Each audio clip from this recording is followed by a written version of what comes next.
Em nome do Pai, e do Filho, e do Espírito Santo. Amém.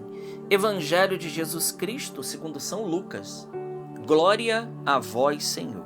Naquele tempo, o anjo Gabriel foi enviado por Deus a uma cidade da Galiléia chamada Nazaré, a uma virgem prometida em casamento a um homem chamado José. Ele era descendente de Davi e o nome da virgem era Maria. O anjo entrou onde ela estava e disse: Alegra-te, cheia de graça, o Senhor está contigo. Maria ficou perturbada com essas palavras e começou a pensar qual seria o significado de tal saudação. O anjo então disse-lhe: Não tenhas medo, Maria, porque encontraste graça diante de Deus. Eis que conceberás e darás à luz a um filho, a quem porás o nome de Jesus. Ele será grande, será chamado Filho do Altíssimo. E o Senhor Deus lhe dará o trono de seu pai Davi. Ele reinará para sempre sobre os descendentes de Jacó, e o seu reino não terá fim. Maria perguntou ao anjo: Como acontecerá isso se eu não conheço homem algum? O anjo respondeu: O Espírito virá sobre ti, e o poder do Altíssimo te cobrirá com a sua sombra. Por isso o menino que vai nascer será chamado Santo, Filho de Deus. Também Isabel, tua parente, concebeu um filho na velhice. Este já é o 6º mês daquela que era considerada estéril, porque para Deus nada é impossível. Maria então disse: Eis aqui a serva do Senhor. Faça-se em mim segundo a tua palavra. E o anjo retirou-se. Palavra da salvação. Glória a vós, Senhor. Meus irmãos, nesta sexta-feira, dia 22 de agosto, nós celebramos hoje a memória de Nossa Senhora Rainha. E é interessante que no 5º mistério glorioso do Rosário, nós contemplamos lá Nossa Senhora coroada ao céu como Rainha Intercessora, Rainha da Igreja, Rainha dos Apóstolos, Rainha dos Mártires, Rainha dos Confessores, Mãe da Igreja nossa. Nós celebramos Nossa Senhora assim. E hoje nós lemos aqui o texto da Anunciação do Senhor, Lucas 1, 26 a 38. Um texto carregado de mensagens teológicas maravilhosas, um texto carregado de algo muito grandioso, né? Maria, no final desse texto que nós acabamos de ler, ela diz: Eis aqui a escrava do Senhor. Faça-se em mim segundo a tua palavra. E o anjo retirou-se. Ora, nós conhecemos uma história bíblica de uma virgem que vivia num jardim e que foi também visitada por um anjo, né? E ela cai na tentação do anjo, né? Qual é essa virgem? Eva, né? Então, essa virgem, ela também foi visitada por um anjo chamado Lúcifer, Satanás, o demônio, a antiga serpente, né? E Eva, né, ela se abaixa para ouvir e para dialogar com o inimigo, e ela cai na lábia do tentador. E nós conhecemos aí a sequência, né? Então, pela a desobediência de Eva, né, por escutar a serpente, nós temos ali o pecado original que ele passa a todo gênero humano,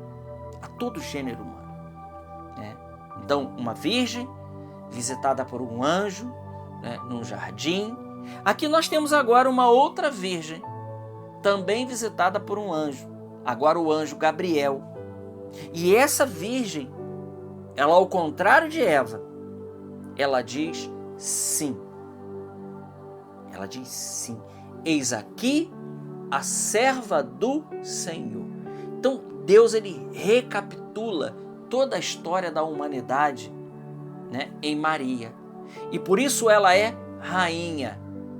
Ela é rainha porque ela diz sim a Deus. E é interessante que, veja, o Senhor visita uma jovem e diz o texto que o nome dessa jovem era Maria. A tradição diz que Nossa Senhora teria aí por volta de 14, 15 anos, uma jovenzinha mesmo, mas uma jovenzinha preparada, escolhida por Deus. Essa jovenzinha, não podemos esquecer, ela é a Imaculada Conceição. Então o anjo visita e diz para ela: alegra-te, cheia de graça.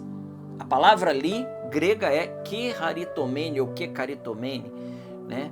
A palavra é essa, que significa aquela que é cheia antes, aquela que está plena agora e aquela que transborda da graça. Essa palavra cheia de graça, né, o kecharitomene, e no latim, né, seria gracia plena.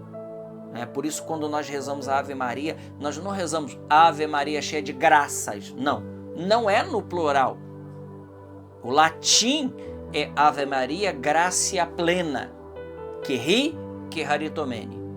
Porque isso aqui significa muito mais. Dizer Nossa Senhora cheia de graças seria que ela tem algumas graças. Mas quando nós dizemos Ave Maria gracia plena, nós estamos dizendo que Nossa Senhora, ela é o receptáculo que transborda a graça de Deus, que extrapola a graça de Deus. Então, São Bernardo, que nós celebramos aí no dia de ontem, né? No dia de antes de ontem, aliás, na quarta-feira, no dia 20, nós celebramos São Bernardo. São Bernardo dizia que Deus, ele juntou todas as águas e chamou mar.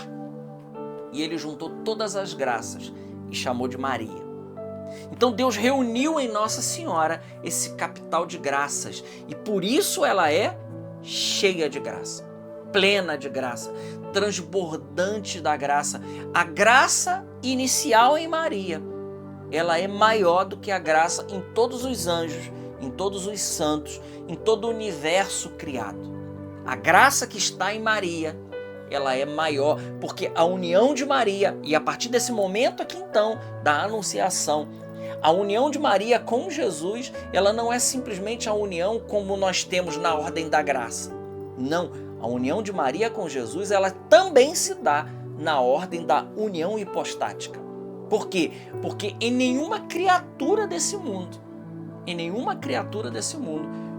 a sombra do Altíssimo veio e o Espírito Santo habitou de uma maneira tão abundante e engravidou a Virgem Maria, né, e fez uma união com ela, e aquele que era a segunda pessoa da Trindade, o Deus encarnado, por algo que a teologia chama de união hipostática, ou seja, união das hipóstases, a natureza divina de Cristo se une com a natureza humana de Cristo.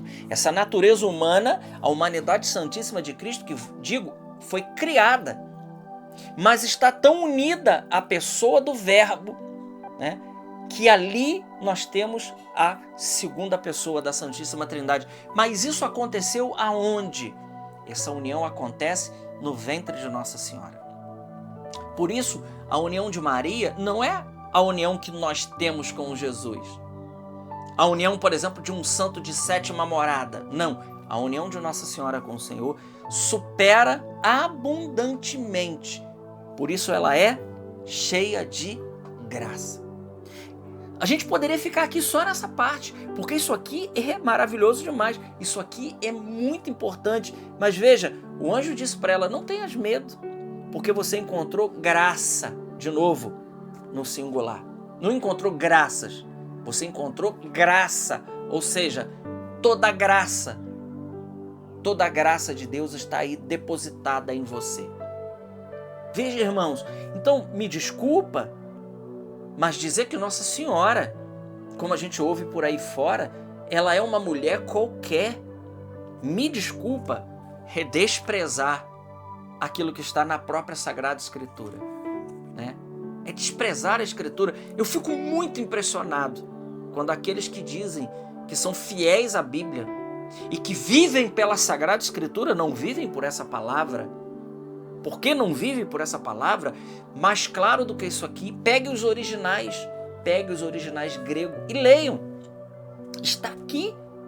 Veja, qual a mulher da Sagrada Escritura, tirando Eva, que foi visitada pelo demônio, qual mulher da Sagrada Escritura foi visitada por um anjo e foi engravidada pelo Espírito Santo pela união hipostática? Qual mulher na Sagrada Escritura cedeu à humanidade, ao Verbo de Deus? É Maria.